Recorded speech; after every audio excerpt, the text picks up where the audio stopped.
So once again, good afternoon to everyone. I'm glad you had a chance to participate in this afternoon's conversation. As you all know, 2020 has just been a disruptive year altogether. So we've been trying to do lots of different things, and we really thought we had a coup because we were really trying to do an in-person commencement in December for the 2020 grads. We did the virtual ceremony, which I think went well, but you know how it is being in New Orleans and being at Dillard, being together is a part of the experience. So we were like, I think we could probably make this happen. And then people just didn't do what they were supposed to do. And now we're in a situation where it's really bad. So we couldn't have that kind of experience, but we had already we were already able to get with Stacey Abrams to be our speaker. So we said, we still have this opportunity. How can we provide an opportunity for people to hear from her, particularly at this point in time in our history?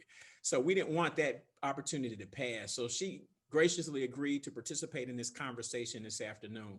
And so I've asked a Dillard alum, Tavon Blair, who worked on her gubernatorial campaign, to introduce her today, since he's had an opportunity to work with her. And I thought that was a great connection for her and Dillard University, and for Tavon to speak to her. They both are former student body president. So that's another great connection as well. So with that, Tavon, I am turning it over to you for the introduction. And after Tavon's introduction, Stacey Abrams will give us some opening comments, and then I'll come in with some questions that we have for her today. So thanks once again for being here. I'll turn it over to Tavon. Thank you, Dr. Kimbrough. First, just wanted to say hello to you, fam. Glad to be here and honored to welcome a very special guest, someone who I've been able to get to know very well after college. Leader Abrams, her work across the country has been highlighted for, work in Georgia with, mobilizing voters, getting them registered to vote, and ensuring that every person that has the right to vote has access, same as any person, to vote in this space. And so the work that you all have been seeing from the 2020 election, from the 2018 election, has all been a process of not giving up and not stopping the fight. And so in 2018, I was granted the opportunity to work on the Abrams campaign, fresh out of college, and seeing firsthand the work that Georgia needed, and the work that she was putting in.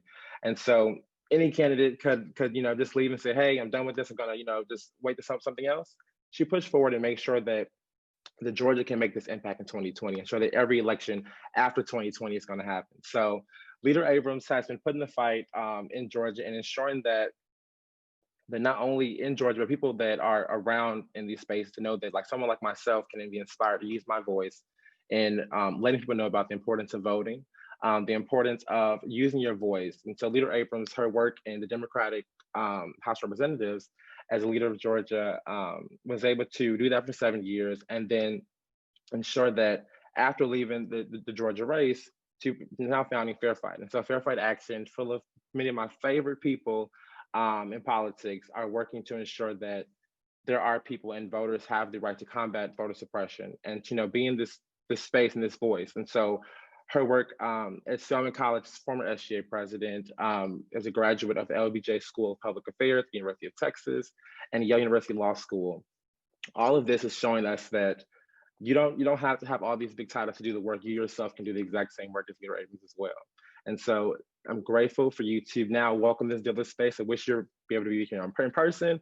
I wish I could be in person with you, but Dillard University, I'm glad to introduce you all to Stacey Abrams.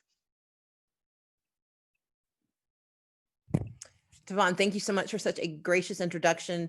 Dr. Kimbrough, thank you for letting me participate virtually if we can't quite figure out how to get people to wear their masks and socially distance. But I want to talk just very briefly about the moment that so many of you are in. You are in a moment where, when you envisioned what the end of your tenure at Dillard would look like, this is not what you had in mind. And you are heading into a time of uncertainty. In fact, the uncertainty is being exacerbated by inaction, by dumb action, and by misinformation. You have control over what you can do, but you have no real authority to make others do what they should. That's very much how I felt November the 15th, November, from roughly November 6th through November 16th of 2018. You see, I had planned this election, this campaign. I didn't start planning it in 2018. I started thinking about running for governor in 2010. I started building capacity to do that year after year. And in 2014, when Jason Carter decided to run, I decided it was not my time yet, that my best effort would be to continue to do the work of expanding access to the right to vote. And so I launched an organization called the New Georgia Project, which had the ambition of registering the 800,000 unregistered people of color in the state of Georgia, including 600,000 unregistered Black people in our state. That first year, we registered 87,000 people, and the Secretary of State accused me of voter fraud, put me under investigation, called me everything but a child of God. My friends, some of them abandoned me. Others decided to use the assault and the attacks as a justification for stepping back from me. But I knew that we had been doing good work, and I knew that that work had to continue. And so 2015, 2016, we kept registering voters. And by 2020, more than 400,000 voters have been registered directly by the New Georgia Project. During that same time, I served as the Democratic leader in the House of Representatives. But my title, as Tavon was kind enough to put it, he says leader, but the whole title is minority leader. It is a title that I believe is Latin for lose well, because when you're minority leader, you don't have enough power to pass a single bill with the voters that you've got. I'd never had enough to do it on my own. I always had to be able to pull people from the other side. I had to work with the other side to get things done. Or if I wanted to stop bad from happening, I had to convince enough of them that they should come over and stand with me. And I was pretty good at it. So good at it that when I ran for governor, my opponent in the primary accused me of being a shill for the conservatives. The conservatives later accused me of being a shill for the radicals and the progressives. And once again, who I was diminished, or certainly rewritten by who was talking about me. And in 2018, when I ran for governor, when I won my primary, I faced the same person who 4 years earlier had accused me of voter fraud. And I, in turn, accused him rightly of voter suppression. He'd purged 1.4 million voters from the roll during his tenure as Secretary of State.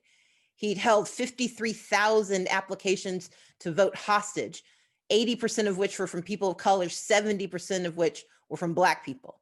He oversaw the closure of 214 precincts, which meant that between 54 and 85,000 people did not have the right to vote. More than 180,000 of the people he purged were not only wrongly purged, but they could prove it, and yet were not able to restore their names to the rolls in time. And that's just what we knew about. And so November 6, 2018, I did not win my election that evening. But because I was surrounded by young people like Tavon and by people of goodwill who wanted to have a voice, I went out and declared that I may not be winning this election, but I'm not going to stop fighting until every vote is counted. And I spent the next 10 days in that pursuit. I spent 10 days filing lawsuits, but I also spent 10 days weeping and being angry and going through the stages of grief, because when you've lived as long as I have, 47 years as of tomorrow, when you're from the South, I grew up in Gulfport, Mississippi, came of age in Georgia. When you see the enemy taking advantage of their positions of power, it's a pretty good bet they're going to be successful. And so I went through the stages of grief because I realized that no matter how hard I fought, I probably wasn't going to get what I intended. And I was going to have to eventually acknowledge what happened. But I tell you the story because I want you to understand what happened in those 10 days. In those 10 days, I went through the stages of grief. I enjoyed anger a lot, but I also started what I call the 8th step in grief, which is plotting. I started thinking about what comes next. I started thinking about why I started the New Georgia Project, why I ran for governor, why as a college student at Spelman, I helped register voters. It was because I believe in the power of our individual capacity to make things better. I believe what my parents raised me to understand, which is that when you see a problem, it's your job to fix it. And I believe fundamentally that who we are cannot be diminished by the lies others tell us about ourselves. And so the work I did in that next 10 days was plotting. I created Fair Fight to fight for our democracy. I created Fair Count to ensure that we had an accurate count in the 2020 census that included communities of color, especially Black people who are among the most likely to be left out. And I created the Southern Economic Advancement Project, an organization whose sole purpose is to translate progressive policy into Southern. That's what I started in that 10 days. And when the final analysis came and I stood and had to acknowledge the legal sufficiency of Brian Kemp's election as governor, I also was very clear that I was not conceding that a system that allowed them to steal the voices of our people could ever be right. We stand in a moment of COVID-19, but we also stand in a moment that my friend Raphael Warnock calls COVID-16-19, where we are watching the culmination of centuries of racial inequality, where we are watching the systemic inequality and injustice coming to roost, where we are watching how desperately people need to know that they are valued and are valuable and that they have purchase and agency in this moment. And so I'm here to tell you that as dark as it may feel right now, as uncertain as it no doubt feels in this moment, there is more for you out there. You are capable of more than you realize, and there are more opportunities than you can see right now. And I say that not as someone who is giving you this speech, having never really faced any hardship. I just tried to let you know I got publicly humiliated. But instead of accepting my loss as a moment of humiliation, I saw it as a moment of opportunity. Because you might have defeated me in that election, but you cannot defeat the power of people when they decide that something belongs to them, and the right to a functioning democracy belongs to all of us. But that functioning democracy only matters if we get to elect people who see us and if we can create policy changes that serve us. And so I'm here today to tell you that as you go out into the world and as we have this conversation, I want you to know that what looks like darkness now is just the cloak that covers grace. Because what's going to happen for you next is opportunity. What's going to happen next is that you're going to carve your space. It's going to be hard. It's going to be painful. And sometimes the people you think will be standing there helping you with the chisel are behind you with the hammer. But no matter where they are and no matter who you are, you control who you become. You determine the future. And I'm so proud of each of you for carving a future that begins at Dillard University. All right, so I'm about to pass the virtual offering plate after that sermon. So that was wonderful. So one of the things that you all might not know is that Stacey Abrams, like myself, is a United Methodist preacher's kid. And so you just heard that. So that's part of it. So the first question I want to ask you is, when you went to college, what did you think your career would be? What did you think you were going to do? So I got tricked into Spelman. My mother, she said, just apply. You don't have to go, just apply. And then I applied and she said, just go visit. You don't have to attend, just go visit. And I met Janetta Cole and saw Morehouse College, and it was pretty much over. But when I got there, I was actually a double major in physics and philosophy with a minor in theater. I thought I was going to be a physicist. I thought I was going to write. Turns out I just like Star Trek a lot. And I like thinking. I enjoyed my theatrical debut. I did a play and then realized, it's not for me. It wasn't until my junior year that I actually figured out what I was going to study. And that was because I actually made up my major. I did political science, economics, and sociology as an independent major. Because what I realized was that while I was interested in learning so much, what I was interested in doing was service. And that service through government had the opportunity to have the largest impact. And so I really wanted to understand through political science how our politics work, through economics, how we make people's lives, especially their economic lives, more solid, and through sociology, understanding how we can create these intersections where instead of constantly being in conflict, we learn to work together to create progress for all. All right, very good. Yeah, wow, a lot of interesting majors that you pulled there together. So you had demanding majors as a student, but you also were very involved because as I mentioned earlier, like Tavon, you were the SGA president at Spelman College, but you were leading your peers at a time prior to social media. So what kind of skills and organizing skills, because I think a lot of times people think that I have social media, it makes it easier to do some things, but I think there are some skills that you may have learned to represent the interests of students then. So what were some of those skills you learned in that pre-social media environment? And then how have you used those today? I think the most fundamental skill, and it's one you and I probably also learned from our parents, is You got to meet people where they are, not where you want them to be. You'll see people standing, on social media yelling out into the ether, but nobody's following them, because it doesn't matter if you have a platform if nobody's paying attention to it. What I learned is that my first obligation, if you want to lead, if you want to engage, you've got to go to where people are. And before you start talking about what you want, you've got to ask them what they need. And so it's meet people where they are, ask how you can help. And Devon is is smiling, because when he worked for the campaign, we had buttons. Your job was to say, how can I help?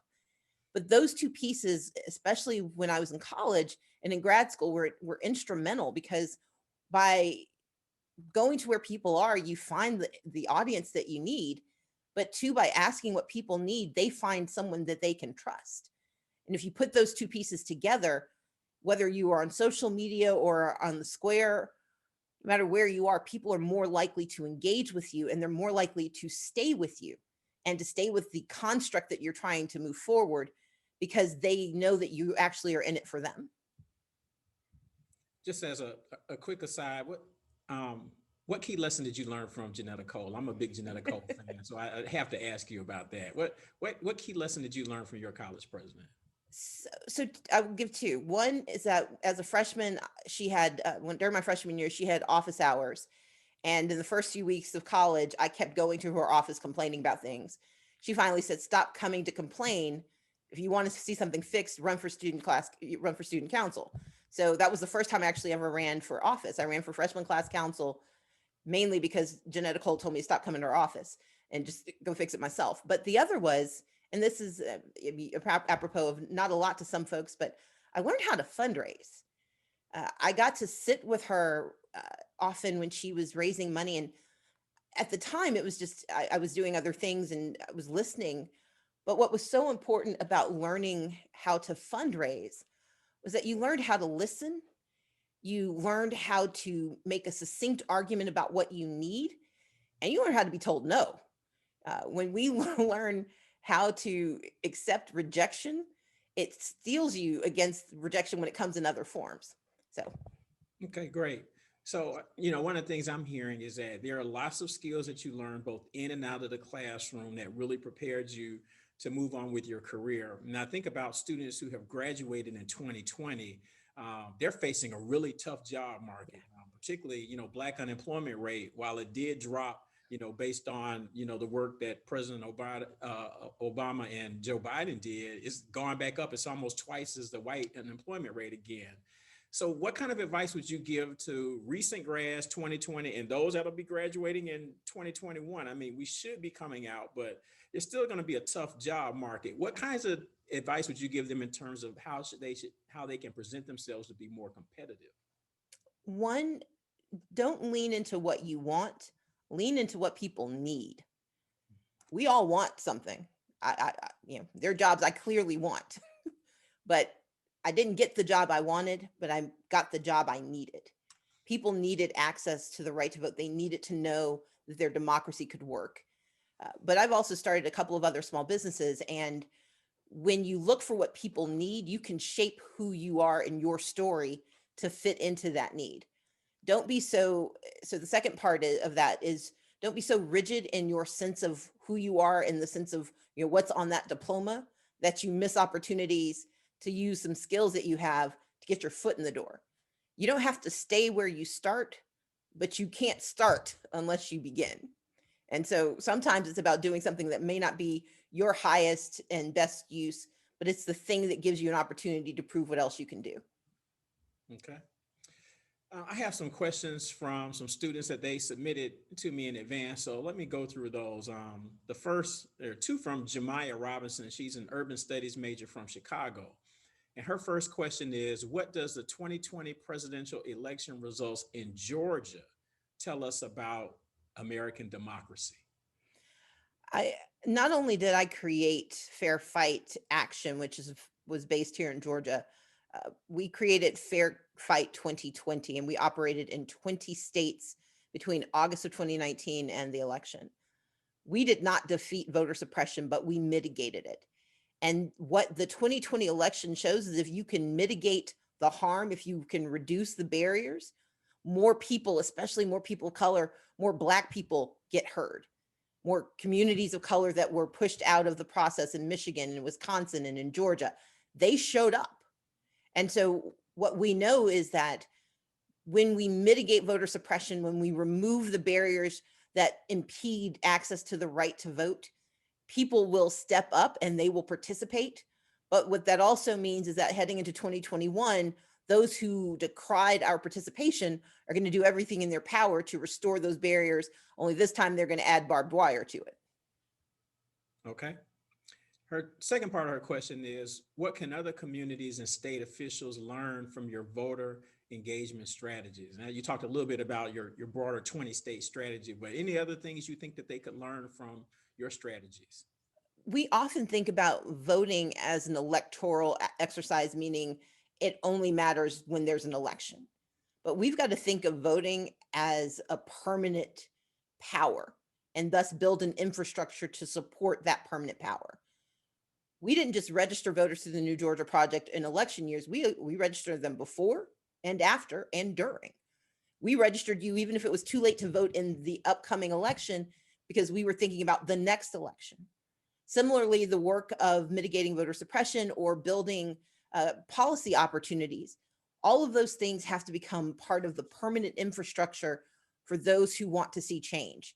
If we wait for candidates, if we wait for politicians, and I say this as one myself, when you wait for politicians, you're going to be waiting for a while, and they may or may not be what you need in the moment that they show up.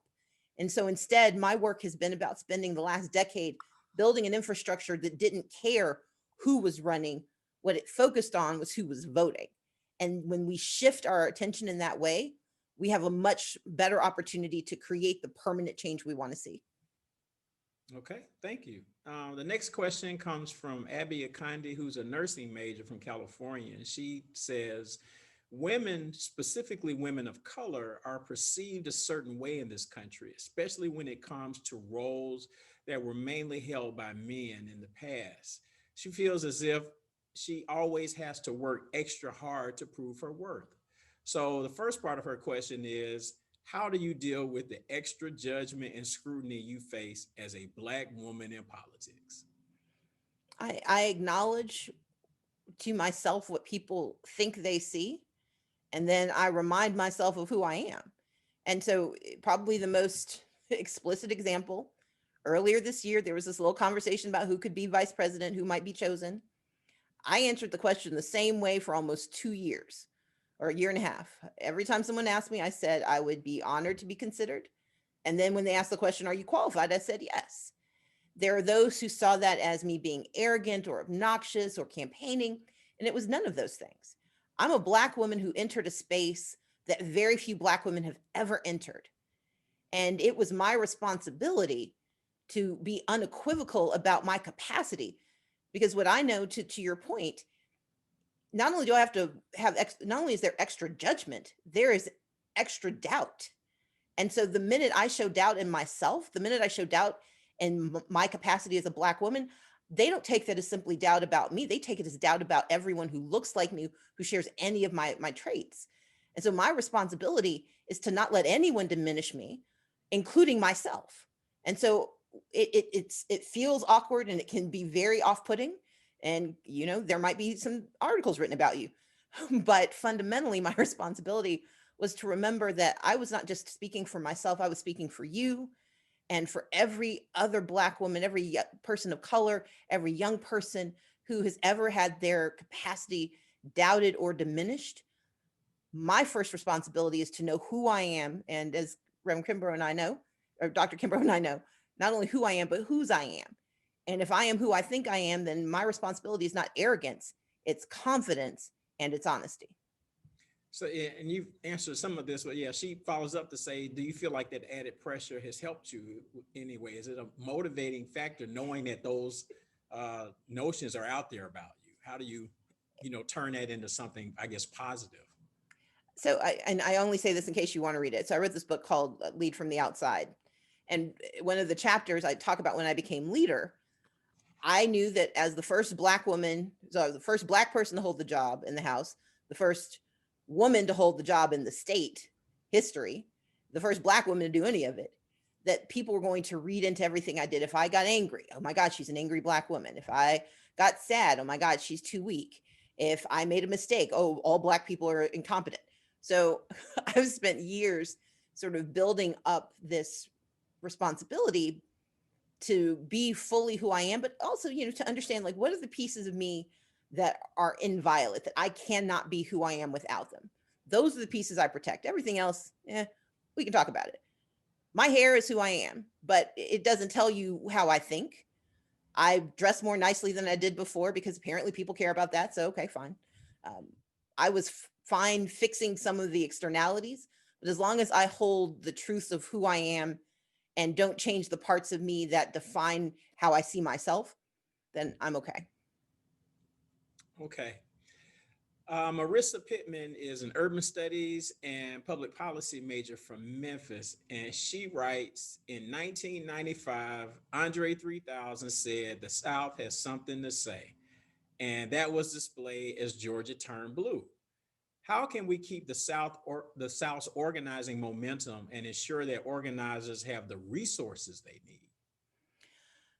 I'll start with the second question first. The resources come about because we have to raise the resources.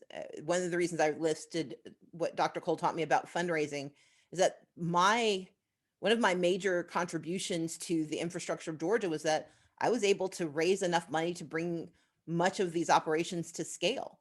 There have been people who've been working on this for decades before I even started thinking about it. But what the challenge they faced was they could never reach scale and they could never expand or sustain their work. I was able to raise enough money for each of the projects that I started that I could make certain that they didn't disappear when people got distracted. And so we have to have people who are willing to invest, but that means you have to have people who are willing to ask. And for a lot of folks, I was the first person to show up at their door. Like, I actually got on planes and flew around and said, look, here's what I think we can do in the next 10 years. And here's why you should invest. But I also gave them a plan. It wasn't enough to say, I feel it in my gut. I had to show them on paper what the math was, what the plan for getting there was, and I had to go back and be accountable.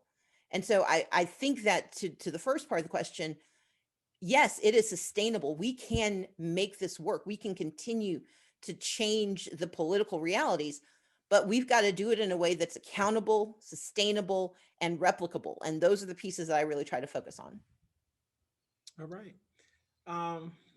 I've been thinking a lot, particularly as a president of an HBCU. This year, we've seen HBCU grads all over the place just doing lots of great things, from the incoming vice president, yourself, the mayors of different cities, and now recently, yesterday, MSNBC has named an HBCU grad as the first Black female exec of a major cable network.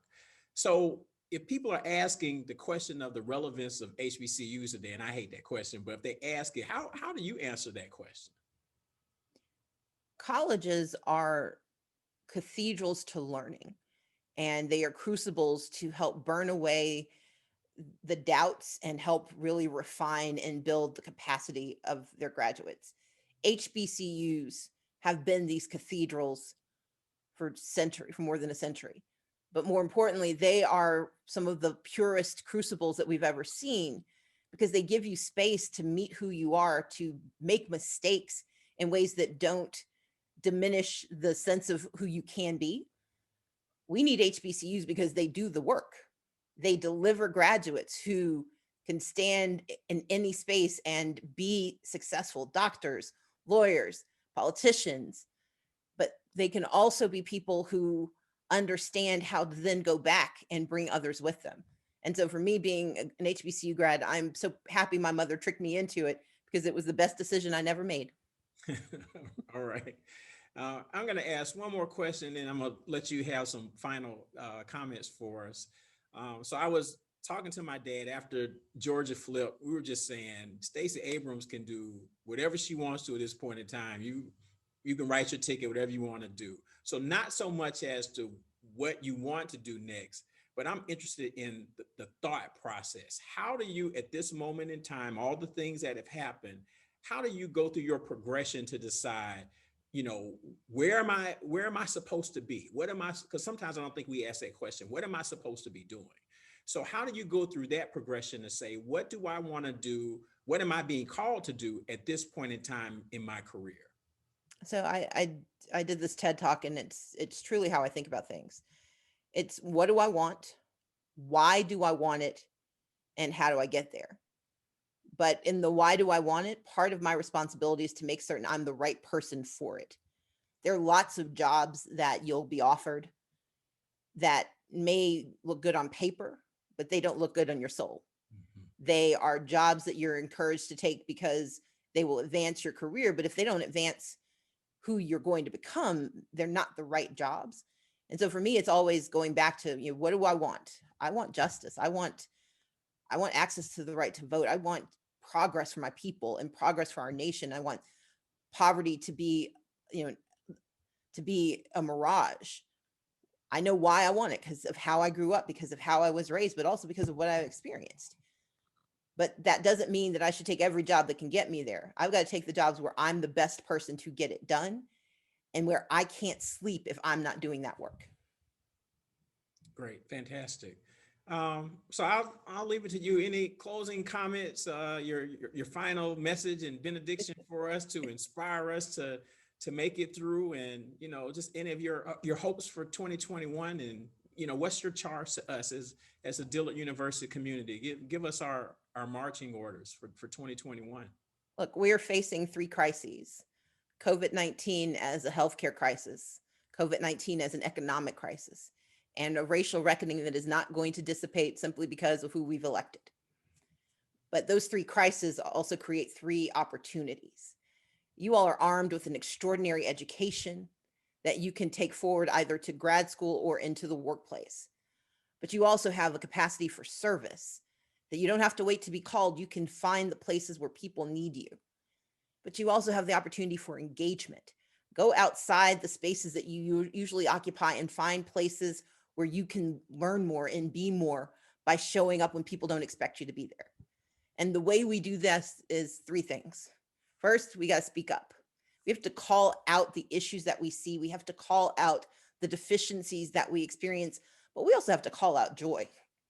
We have to speak up about what is possible, both when it is hard and also when it is real and tangible. So speak up, show up. It is not enough to complain on Twitter and Instagram and TikTok. You've got to show up in those spaces virtually, because be safe. But we've got to show up and do more than simply complain. And then finally, if people don't do what we need them to do, I'm calling on all of you to stand up, because sometimes the best leader is the person who's pointing out the problems. And if that's you, think about the fact that if you can lead people, they will follow. Awesome. Well, Ms. Abrams, thank you for spending some time with the Dillard University community today. This is, you said a lot. I've been making notes along the way. So a really good word for us today to really inspire us. We're just excited about the things that you'll continue to do for, our communities as a whole. And I hope that our students will keep following your career and learning from you. But we're just excited about what you're doing. As someone who grew up in Atlanta, I'm just excited about the things I know that you're doing down there in the state of Georgia. I guess I'll say I really hope you'll be the governor, but that's just me. I just want to put my bid in, and I think you'll be a great governor for Georgia. So I support that move 1,000%. So I'm excited. I want to thank Tavon Blair for introducing you today. And once again, like I said, Tavon worked with you, so I wanted him to have that opportunity. So thank you, Tavon, for participating today. And for everybody else who's on this Zoom today, thanks for participating. Hope you got something out of it. Just, this really good nugget in the middle of the week to keep you going for the rest of the week. So with that, thank you for being here. Thank you so much, Dr. Kimbrough. Thank you all. Take care. Thanks.